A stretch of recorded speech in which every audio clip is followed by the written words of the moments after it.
So I've had this safety squat bar for the last 2 months. I've been using it every week in my training, and as part of that, anytime I show it in a video, I get a couple of questions from people, and to be honest, I had a lot of the same questions when I first bought it, namely, where do you put this bar on your back, as well as what the hell are you supposed to do with these handles? Should they be up? Should they be down? Pushing, pulling, whatever the case may be. I didn't really find too many answers here on YouTube, so I just want to give you my initial feedback, what I found most beneficial in my own training using this safety squat bar, and hopefully it'll help you out as well.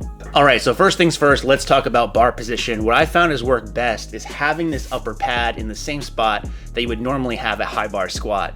Now, obviously, because this is padded, it's going to be a little bit different of a feel, but ideally you're talking about your upper traps in this case. And one of the main reasons why we want to have it in this position is because it's a very strong position, not only for yourself, but for the bar. Case in point, I can remove my hands and the bar is actually going to stay in the exact same spot. If you take a look at me from the side here, you can tell that my posture is very strong. Again, ideally where I would be in something like a front squat where your back is very straight, you're very upright.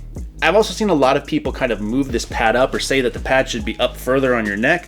The problem with that is, as you can tell, my posture starts to take a hit.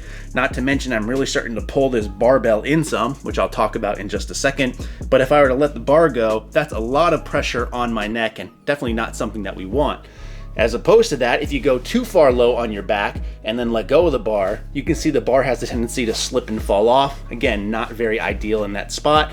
Instead, again, upper traps, where a high bar squat would be, simply get it in position, remove your hands, the bar should stay in the same spot. So as far as the handle position goes, you want to keep them as neutral as possible. Best way to do that, again, is having the bar on your upper traps and finding that position where you could completely remove your hands and the bar still feels very secure. This is ideally where you want the handles throughout the duration of the lift. I know a lot of people have the tendency to either push up or pull down on the bar, and while this might make your upper back more tight and allow you to feel like you're standing up straight more, because a common complaint with the bar is that it's pulling you forward, you have to remember that this is a cambered bar, so the center of gravity is going to be in the front of you, very similar to how a front squat is, and pulling down on the handles is actually going to start to change the shift of focus of where the weights are and bring it from the front more towards the back, thus making the lift a little bit easier and kind of defeats the purpose of the bar in my opinion. So as far as this goes, this is where I like to keep the bar. Again, upper traps, handles in a neutral position. I find that's the best way to get the most out of your safety squat bar. Hopefully that answers some questions. Let me know what else you have in the comment section below. In the meantime, as always, thanks for watching and stay big.